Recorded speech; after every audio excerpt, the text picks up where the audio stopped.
So there's no structure to the madness that follows. And when I was presented with an opportunity to come and talk to amazing people working in robotics and future tech, I figured, what the hell do I have to tell them? Like, I have nothing to give them. They already know everything. So I thought about my friends, and also my friend, the amazing buddy, David, who also happened to be here during this time. So, and Karen Burns, who I actually met in Dubai, and Sander, who's been pestering me about robotics for the last 4 months. So I figured these are all the people that I had these intimate, beautiful conversations about what the future actually is going to be like, different versions of it. What does it mean to even think about the future? How does it project into our daily lives today? What's happening at the very edge of science and research and engineering that will kind of define what's going to be the new standard next year, next decade, next millennia, I don't know. So I've had these talks with all of these amazing people next to me, and I've never had this talk with all of them together. So I used this opportunity to just forget that you guys are there and just talk to my buddies. So could you please introduce yourself really quickly, because I know that you guys are doing so many different things, and you are kind of specific what you should be known for or whatnot. So just shoot. David, you go first. Okay, hello, my name is David Delgado. I'm the co-founder of the Museum of Awe, which is aimed to create experiences that show people the gift and privilege of being alive. And I'm also a visual strategist at the Jet Propulsion Laboratory, which is the people that make the robots for NASA. So last Monday there was a landing of a lander on Mars, and it was successful, so that's incredible. You know, I act as a creative director and just a curious person. I remember I was watching the landing stuff. It was broadcast live, and then suddenly my phone went beep, and it was David from the headquarters where everything was happening, and he was like, "Marko, we did it." We landed. I was just Actually, like, So Marko sent the same message to me. Ah, but beautiful. Yeah. David, you shouldn't have landed to Estonia yet. Like, do we have to organize the troops to go and pick you up at the airport right away? It was funny. I'm like, no, on Mars, on Mars. We landed on Mars. You know, tomato, Estonia, Mars. Yeah. But anyway, Sander, the beautiful So, face of robotics. I'm Sander Gansen, the chairman of Robotex, and I'm the one that has this small dream that in the next 10 years, we would generate or help generate 50,000 new robotics startups globally with Robotex. And for that, we are growing Robotex. We are already doing things in 16 countries, plan to be in 25 countries in the next 3 to 6 months, and grow on from there. Meanwhile, we also plan to help generate 1 million new engineers to make all of those 50,000 startups. And we don't think that all of them will survive. Most of them will die, but those that will survive will be taking the humanity to the next level within the next 20, 50 years. Hey, how old are you again? 24. Being in business I since wish I I was was 4. doing that when I was 24. Beautiful. Karen, please. So hi, my name is Karen. My background is, I think, a bit of a mixed bag, to say the least. So my education's in film and television, but also in law. And I've worked in ICT since I was 19, with 2.5 years in Hollywood. So I did ICT, Star Wars, Fast Furious 7, and ICT. And I've been mostly in sales and business development. So currently I work for CGI in Estonia, and then I'm the business development director for Estonia. I guess that's it. My bigger aim, actually, in Estonia is to empower women to come and work in tech, upgrade to working in tech, and remain in the tech fields, because it's quite dire here. We're #1 in the world for a gender pay gap Estonia used to have, I think, 30.3% gender pay gap. It's It's now ridiculous. reduced to 30 or 28.5, something like this. Wow. It's something we don't want to be the number one in the world in, but nobody's talking about We're it. number one in many things, but this is the one we should be ashamed of. Yeah. However, a lot of people have told me that it's just a statistical mistake, that people do make the calculation wrong. Having experienced it myself here more than once now, I do know that it does exist. So it's one of these reasons why I help run the Google Women Tech Makers in Tallinn, used to help with Mobile Mondays in Tartu. There's another couple of initiatives I'm kind of part of and trying to kickstart. I've actually turned down collaborations and partnerships with companies when I've found out that they've abused women's trust like that. So it's very fundamental for me. If you're a dick, I don't want to work with you. It's that simple. And for the same reason, tomorrow we'll be having different sessions about empowering women in tech. So we do hope that we can get more girls excited about robotics and the rest of the tech. And we hope that eventually the woman will go into tech as well.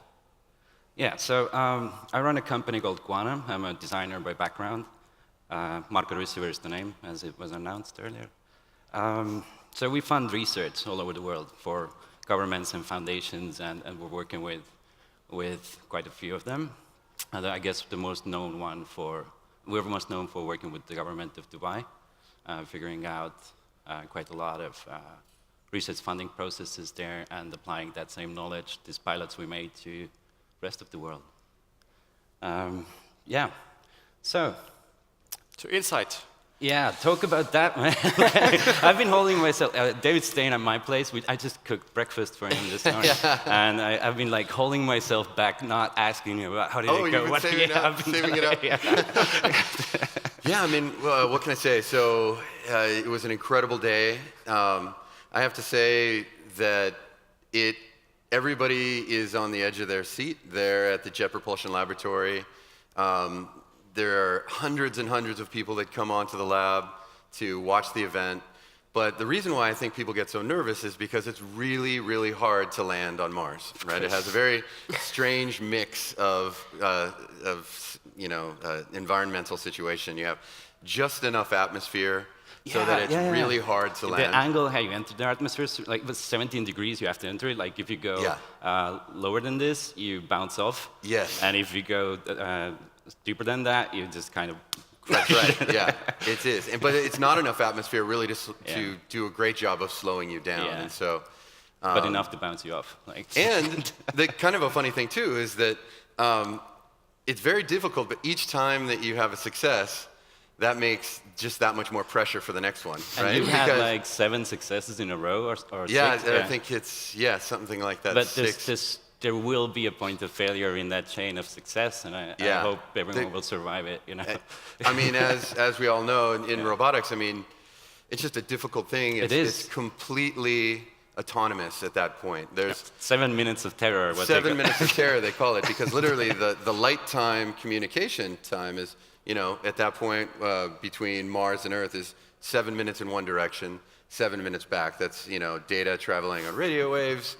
Yeah. By the time anything has happened and you get that information back, it's already happened. So, what's live here on Earth, the live events that you're hearing are things that have already occurred on Mars. And so it just makes for a very tense situation.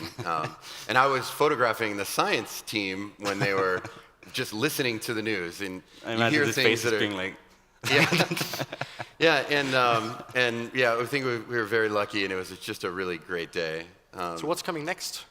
Well, so next is, Jet Propulsion Laboratory, they're all robotics, right? So what's coming next is a new rover. What landed on Monday was just a lander that is going to be looking at seismic activity on the planet.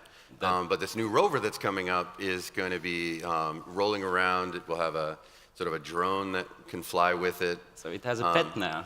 Yeah, but the big picture is, when I guess we're talking about what's coming up tomorrow, is this very important and basic question that we've been trying to find out for eternity, since the beginning, is, are we alone? Are we alone in the universe. Is there it's a different sort of thing when you think about, is there intelligent life, but is there life at all? You know? It doesn't have to be intelligent to And exist, so when you look at like Europa, moons of Saturn, moons of Jupiter, have the conditions that could potentially support life. This is the next big push to try to figure out, to answer that question.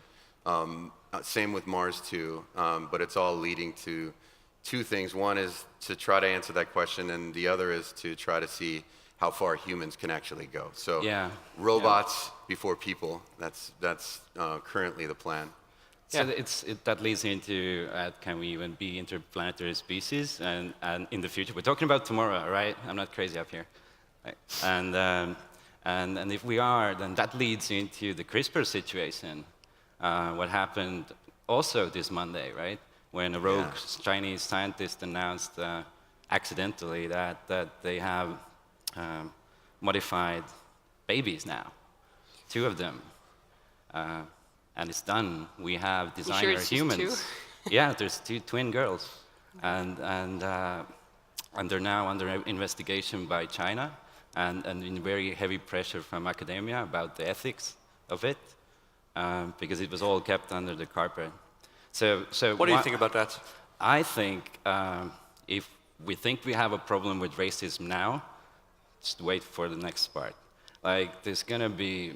What would you call that? I don't even know how to call it, man. It's You mean like these are new species of human in a way.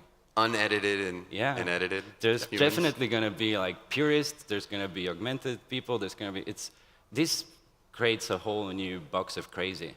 But at the same time, we kind of need it to happen. Yeah. So that's the kind of a big dilemma right now. Why people are pissed off about it is because it was done under 0 ethical guidelines. It was just done. Someone just figured they're going to do it. I'm just going to poke at that Yeah, just for a second. Go for it. No, I mean, so I'm wearing glasses, right? They're augmenting and changing my vision. Yeah. How different is that than me changing my actual eyes? And is that... Yeah, that's very true, absolutely. You know? I have a big-ass tattoo on my arm. I wasn't born with it. Yeah, and so, I mean, I definitely see both sides of it because on one hand, it seems like there could be the potential to really take care of some very serious problems with especially our with colonization. So there is an upside. Yeah, as there well. definitely is. I think the thing I'm a bit worried about is the precedent it made. Yeah. Like in a sense that if Chinese government doesn't take any action towards that, it's a sign for everyone else that hey, we need to accelerate this process. Otherwise, they get ahead of us in that. Yeah. And obviously, superpowers first focus on military, and there you can go crazy with it. Like this is, it started nicely. Like being immune to HIV is great. It's actually something that is also occurring naturally. But where does it go when people just randomly hack other people? I'm sure there will be more than just those twins. That's the thing, because when you find out those 2, oh my God, this is just the tip of the iceberg. Yeah. It will be. But you already have As a mother, what do you think of it? You already have designer babies. So my best mate in the UK and her wife are trying for a baby because being a lesbian couple, Scotland actually pays for the IVF. So rather than in Estonia, which is a relatively different country in that respect, and they can choose wherever in the EU they want to get their IVF done, and the country will pay for it. Because if we want to have more babies, let's help it. Let's help them. And they said it's quite scary. So in Scotland, in some of the clinics, you just have very little detail about who the donor is. Yeah. And in one clinic in Denmark, they can choose color, race, religion, educational background, how many degrees they have, what kind of diseases they had, what's their genetic profile. Wow. So you have that. And then you match it to yours. So they're like, okay, so you're going to be the egg donor, or you're going to be the egg donor, and what kind of a match can we do to create our baby? So that's in a way already a designer baby, and how different is that from... David's son, Matteo, is there in the front row. Dude, I like you just the way you are. So but I know Sander is heavily believes that we're all going to be cyborgs in basically tomorrow. Yeah. So I actually don't really care about AI at all, because I think that we don't have to talk about artificial intelligence, but rather about the enhanced intelligence, in terms of us becoming something more, which will go into the, if you have seen the series Altered Carbon, then goes into that field. There will be the purist, and there will be the enhanced. Eventually, the purists will become the slaves or die out. And this is something that we've been writing in the book, saying that the AI is going to come here and kill the humans. No, AI is not going to kill us. We're very good at doing the it ourselves. enhanced humans are. Or we're not going to kill it, it's just going to die out suddenly. We've already done that before, haven't we? Like, there's a reason why there's only Homo sapiens around. Like, It's becoming the next level of Homo at some time. yeah, I agree with that in a way. At the same time, dude, your mind scares me. Well, you know what? So I think what's interesting about that, and I hear that you worked on Star Wars, is that stories that we tell ourselves and how we sort of build that road of the imagination for ourselves is so powerful in what we think is going to happen, what we expect to happen, how we create those things to happen. You know, we sort of fulfill the imagination in so many ways. We do, right? Yeah. Science fiction's always been ahead of us, but we always follow too. Like, Right. The scary one right now is Atwood's Handmaid's Tale, if anyone's been following it. Have you? No? I know they have red hats. Margaret Atwood's Handmaid's Tale. No, the I haven't TV been series watching it, out. no. It's the whole. You have? You have, yeah? Yeah. I did the mistake of reading it while being pregnant, so that made it feel really just a bit of a surreal experience. If you haven't read it or seen the TV series, I thoroughly recommend it. So it kind of talks about this dystopian future.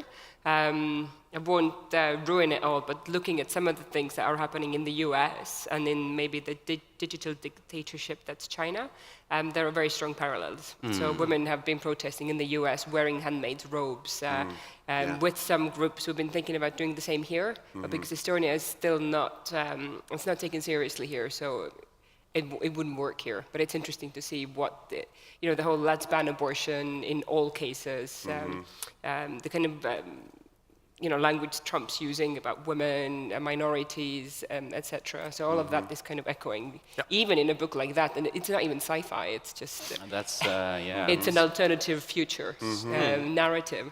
And Someone's reality. Yeah, and today I'm actually moderating the European Film Forum, which is happening next door. So I've kind of nipped here, and then I'm going to nip back. Thank you so much for trying to catch you. Literally introduce the thing, run here, gonna do this, run back. Yeah. And one of the really cool things over there is the discussion around VR and AR. And how little content there is produced for it. But science already shows that it can alter our minds physically. It can change your brain, the kind of synapses that are formed. Yeah. And we can make people dumber, but we can also make them smarter through the content that we feed to them. I have a dedicated VR room in my home. I hope you're enhancing. And one of the, it was so funny. I was texting my girlfriend the other day about something, and she didn't answer for 1.5 hours. And she's like, "Sorry, honey, I was being Batman." I was being Batman. Yeah.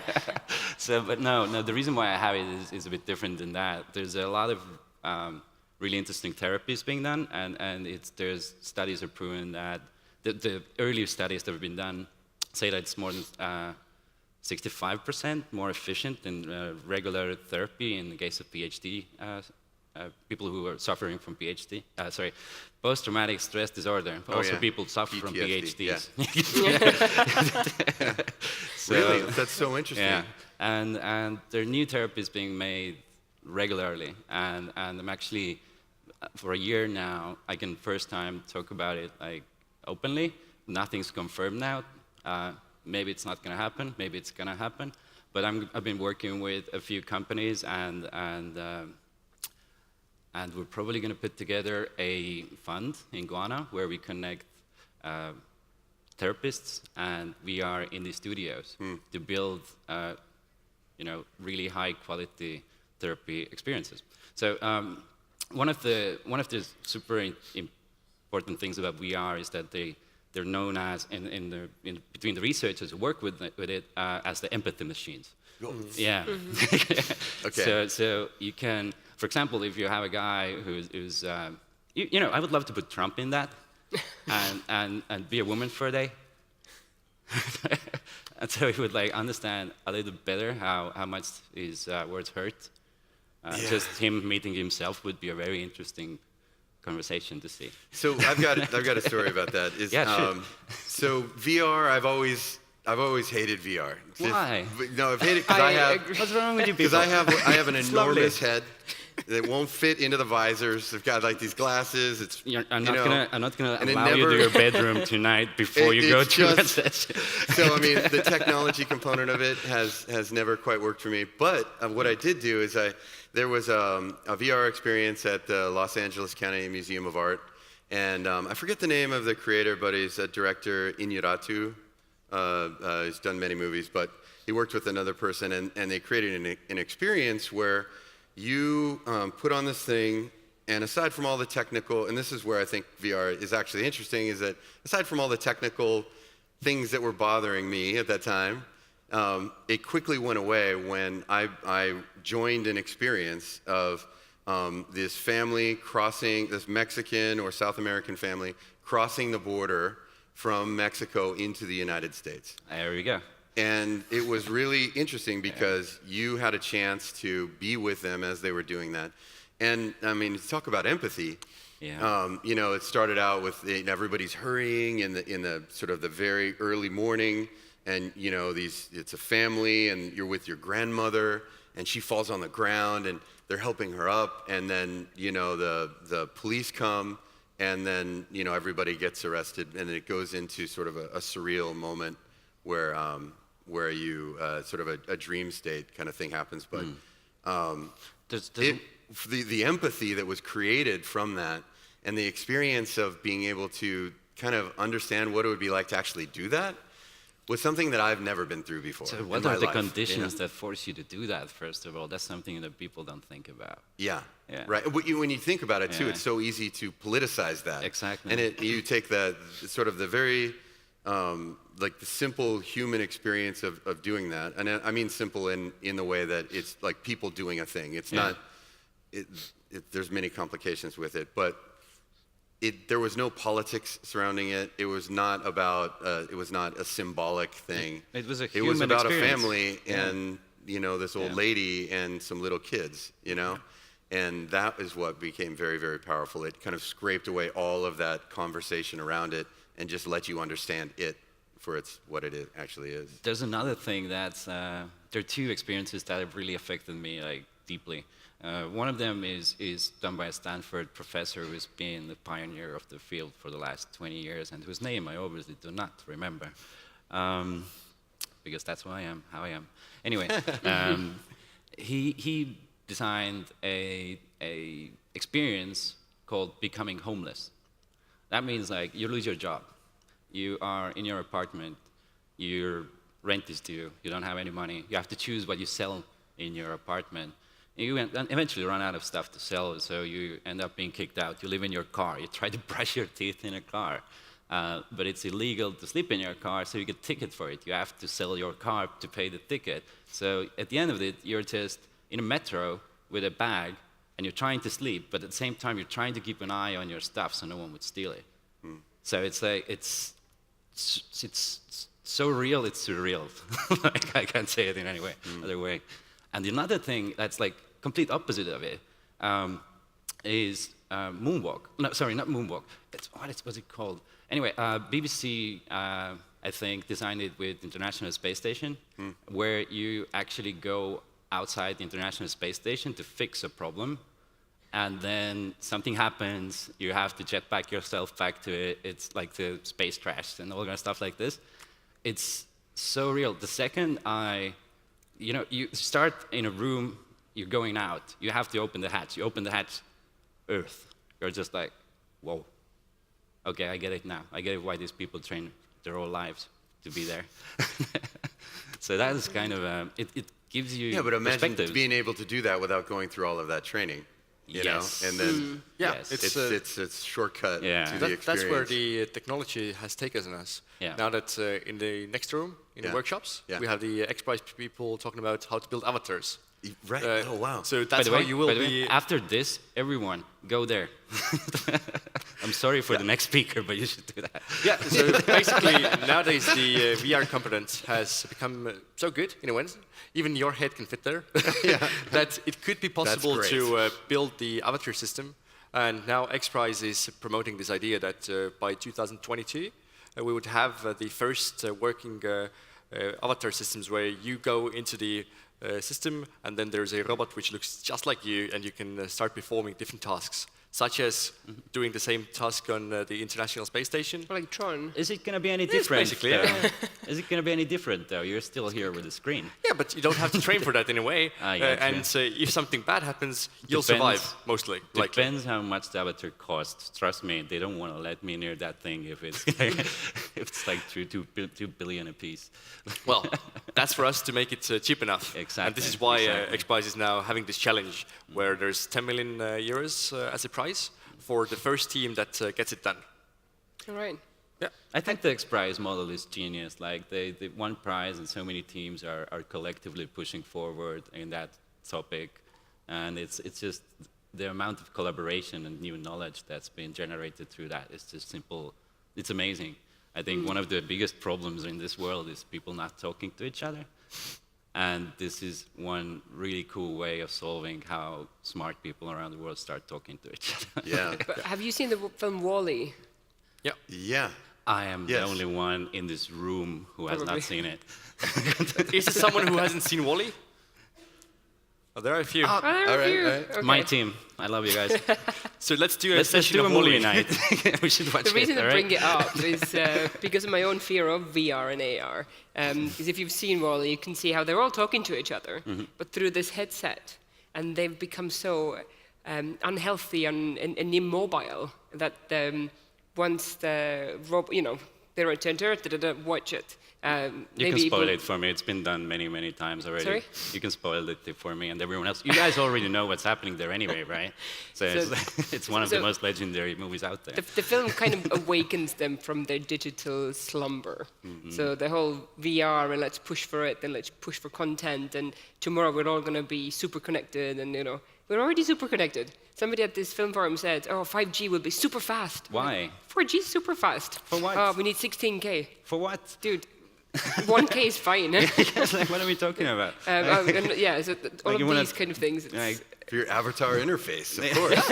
Exactly. exactly. I yeah. think this Which will is- be the first step before we go to the enhanced intelligence, Oh, where man, we you're don't really always have on to that. care about this becoming fat. Yeah. Really. Make yourself small again. I think you're Digitally. right. We have to get really fat before we get to that breakthrough because we just want to get out of our bodies, right? Maybe, I mean, we're halfway there, isn't it? Because We are. in the Middle We East, are. it's a massive problem. 1 in Massive 4 diabetes children problem, is yeah. clinically obese. Yeah. But it's not just there. It's also the The same same in here, States. yeah. It's also... It's increasing here. Yeah. Really? It's happening Here here as well? too. Yeah. That's actually surprising to me. It is surprising to me too, and I live here. So, Yeah. United States, not so surprising. But yeah. Yeah, it's in the increase here. And Estonians are not that healthy when you get to the kind of higher age gaps as well.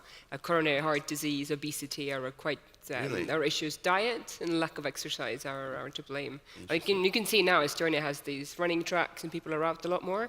But 10 years ago it was Nothing. health freaks did that, Yeah. not normal people. I still don't do that. Yeah, I was a vegetarian. My granny said, "Well, just pick the meat out, darling. You don't have to eat the meat. Just pick it out." So the Yeah, whole concept was completely, it still is alien to a lot of people, I guess. Yeah, Sander called me the other day. Said, "Hey man, I was just thinking maybe you want to go and work out or something." I was like, "No." Yeah, it's good. I really don't like gyms. I love swimming. So, but anyway, by the way, if we have no sense of time over here, so whenever We do. We still have 5 minutes. You have sense of time. Good. Okay. Perfect. So what do we want to get? I think overall things are going to get a bit worse than they are now. Innovation has always taken things worse in a way. Yeah. For the But- individual, not for the global thing. For the collective mind of humans, we're always going to go better and better. But for individuals, it might make it worse in some places. Yeah, but there's not even a tiny light at the end of the tunnel. I think there's a massive light there because more and more people talk about these issues. That's something I absolutely love. especially when it comes to poverty, it comes to health, and it comes to empowering women. It's something like in a week I'm flying to Ukraine to be a mentor in a hackathon that is focused on empowering women. When I think back 5 years ago, getting that kind of invitation would have been like, wow, that's rebellious. Today, that is normal, and I love this. This is how it should be. But at the same time, I don't think we should think of ourselves, as women, men, as like different. We should just be equal to each other in equally kind, equally accepting, and equally courageous in that sense. Like, I don't think, correct me if I'm wrong, but the record for being in International Space Station. Oh gosh, I don't know. I don't know. Okay, it was It's Samantha. like I think over a year now. It was 3 Italian. years, I think. It was Italian astronaut. Her name is Samantha something something. Look it up. If you Google record International Space Station longest Samantha. in space. Yeah, you talked to her too, right? Yep. Yeah. Some of the manliest things that a man could do as a humankind, actually done by women. Yeah, I mean, I think that it's so It kind of important the defeats stories the that we definition tell. of manly. It's the stupidest definition, in my opinion. So I heard the story. United States, PCs were coming out for the first time. Atari was out. This is early '70s. When the first PC was coming out, there was like this big decision of whether it should be marketed as in a toy, or is it like a functional tool? Is it a toy? What is this thing, and how do you use it? And if you correct me if I'm wrong, this is a story I was told, but it was marketed as a toy, and in the toy marketing industry, it was either for a boy or for a girl. Yeah. A computer. And that's the way that's the way the toys are. It's like for boys, and so the computers got marketed for boys. They were boys' toys, right? Yet at the same time, who wrote the first batch of code to go Well, out? see, that's the thing. So I mean, I think when this idea of like tomorrow is a perpetual kind of momentum, right? And the stories that we're engaged in this battle of the perception of who we are as humans. And that's why I think it's so important that we make sure that the stories that we tell we have to be very careful with those stories, because those are very powerful things. Advertising is a very powerful medium that shapes the way that we see and interact with the world. And I think that choice of it being for boys and that marketing created this just huge problem for a while. Now women are coming back into technology, but even at Jet Propulsion Lab, there's like this big, huge push to constantly try to nurture technology education in women from like a young age, to battle against that decision from the early 70s. Absolutely. And There's also other minorities as well, isn't it? Because it's still mostly minorities. White and male, not just That's right. male. And when you look at AI, and with the Google Women Tech Makers group, we're worried that, okay, AI is coming, it's great, brilliant, it's bloody biased. Yeah. Because the historical data that comes with it will, inform all the future decision making. It will learn from us. So for us, that's not really a good thing. It's the same about race as well. If you feed AI the data about convictions in a certain area, Hey, that's why in Amazon, New York, for example, Amazon quit using AI as a recruitment aid because it made biased decisions towards women. Yeah. Also, I want to. How much time do we have? We should start finishing up wrapping now. up. I have a request. This is the last thing we're gonna say. If you remember it, you showed me the most amazing advertisement in the world this morning. Remember? From from Ernest Shackleton, the famous British explorer. Do you remember how it went? It was all text. There was no pictures. Yeah. And you feel free to paraphrase. I just want everyone to go with that feeling that this is something how great things get done. So I'll have to paraphrase this, but the quick backstory is Ernest Shackleton, British explorer, 1700s, was on a mission to explore Antarctica and needed to get a whole bunch of people to join to be the crew for his ship. Nobody thought anybody would sign up for this because it sounded essentially like a suicide mission. It's like going to moon. Yeah, right. Yeah, and so here's the thing. What I love so much about this advertisement that he put out in the London Times, or whatever newspaper it was back then, it was just so straightforward. It said, you know, need men must be prepared for months of darkness, bitter cold, you know, a chance of success, highly unlikely. In case of success, recognition, honor and recognition in case of success. And it's that thing. It was just like bad, bad, bad, really bad. Ooh, that's really, really bad. Was like and then the last worse. sentence.